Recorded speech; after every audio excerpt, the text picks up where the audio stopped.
cancer is nothing but a fungus and inflammation in the body. And certain medicines can, get rid of that. So eventually, I was diagnosed with it, and I went to the North Middlesex Hospital, where I must say, I would like to congratulate the North Middlesex Hospital, and I hope to join them in doing fundraising, because they are fantastic people. They put up with a lot from the government and from different things that happens.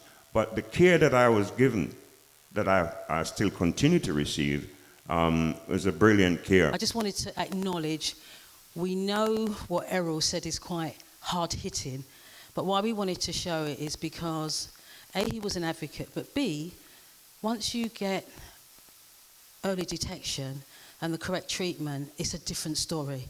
And that's the bit we want everybody in the room to understand. You know, if your prostate is inflamed, it does not necessarily mean you have cancer.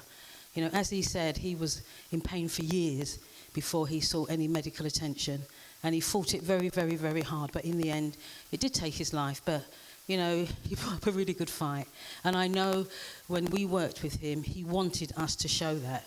Because he told us, he said, I want all men, whoever they are, please, please, please, go and check yourself out. Okay? So we've lightened the mood a bit there. We have got another short sketch that we're going to play. But what I think we'll do, Belinda, if it's okay with you, I'm going to introduce Musa Say to go through his workshop, and then we can play the sketch just before we do the survey. Is that okay? Yeah? Okay. All right, Musa, over to you. I just want to pick up on what Errol said about, I think it's very important, we start with the mindset, right? How we think. So the first thing I would like us to do is breath work, okay? So in the breath work, we're going to do 3 breaths, and breath work is going to consist of, when you breathe in, your stomach must come out. Who knows about it? Put your hands up.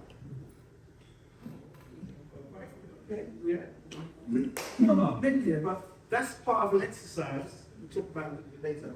So if you like to stand up or you can sit down, really, when you do it, you stand up. When you breathe in, you push the stomach out, then what this does, it helps the diaphragm and it gets more oxygen. But there's one added thing that we do. Once we breathe in, push the stomach out, hold for 4 breaths. Want to try that? All right, please. You want to stand up? Come on. Just get out of mind. See the information. Yeah? So, breathe in. I say breathe in. Push the stomach out. And then we hold for 4, and then we breathe out. I breathe out, and stomach goes in. So if you notice how a baby, it's how a baby breathes, right? So most of us are going to breathe correctly, so we can focus our minds and receive the awareness that we're going to receive. So, ready? All right, good. So first one, breathe in.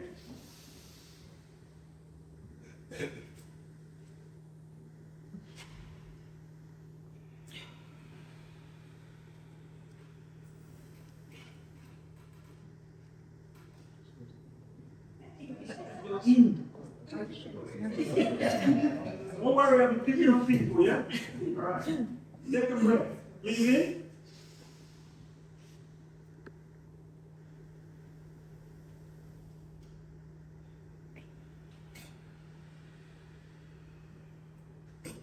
Last one. Breathe in.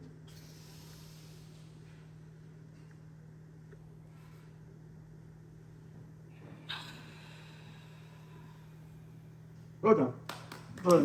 Hiya, so my name is Lizzie. I work for the NHS, and I'm part of the team working with Sonia that are funding this work. Oh, sorry, this work and this work funding this tonight and the kind of range of activities that are happening.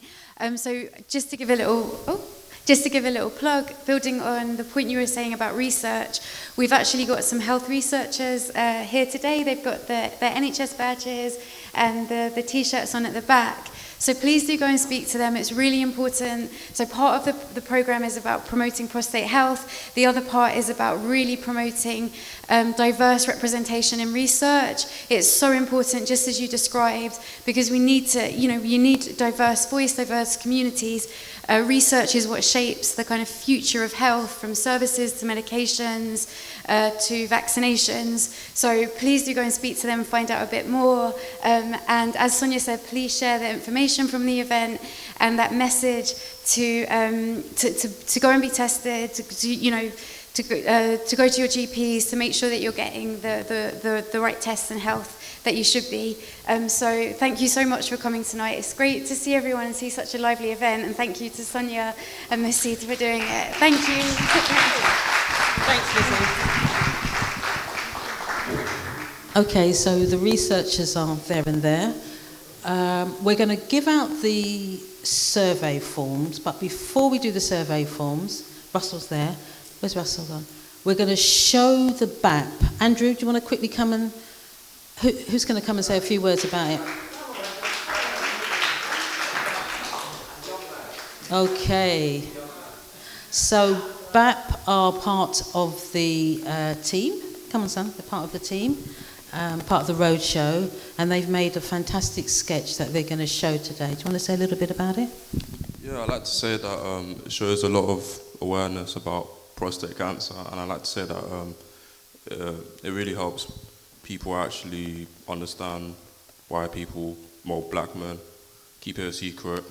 It explains how people want to they don't want to come forward because they feel very embarrassed to talk about, because a lot of men, when it comes to these kind of things, they don't feel like they can open up to the female partners.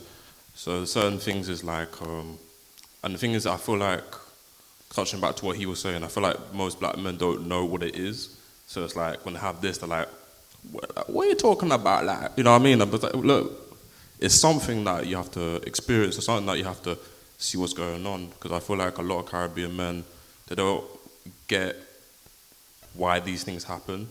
So I feel like this shows awareness of how to deal with it, how to help out in certain areas, personally. Thank you. Well done. Yeah.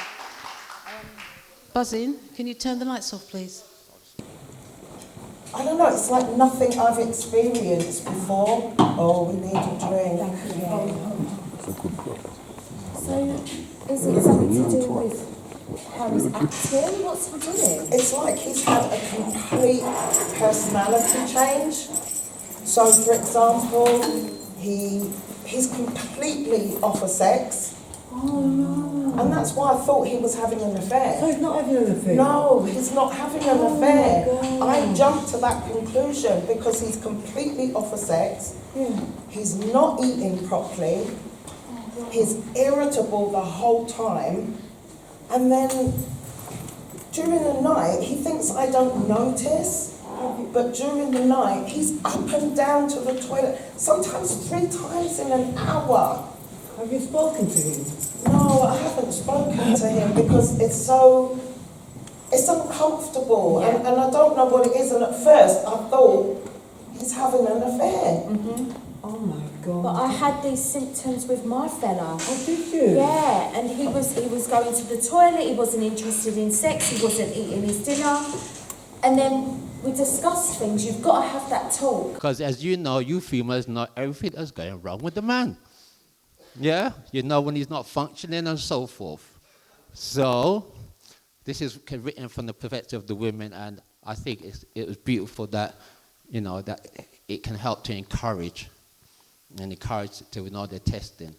I was down West Green Road the other day, and even when the black guys walked into the shop, he was having an argument with me about the NHS figures. I couldn't believe it.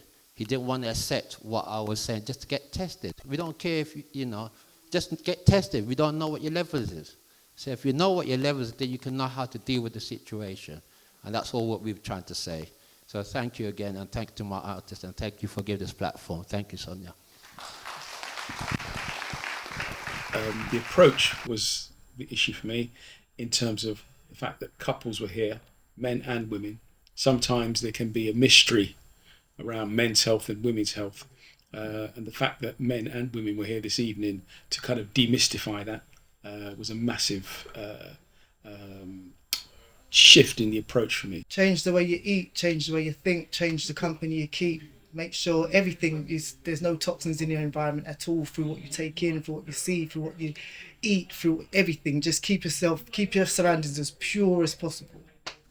I think about prostate cancer, I believe that we should be taught this in schools. I believe that young people need to know about this now.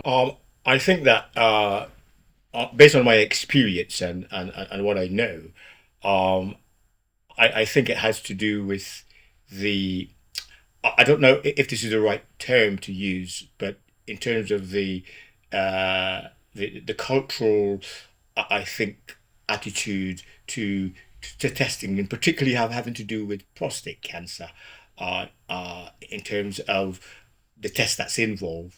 And time and time again, there have been several campaigns which have sought to raise the issue of it. But quite often, I think that the certain attitude that prevents a certain progress.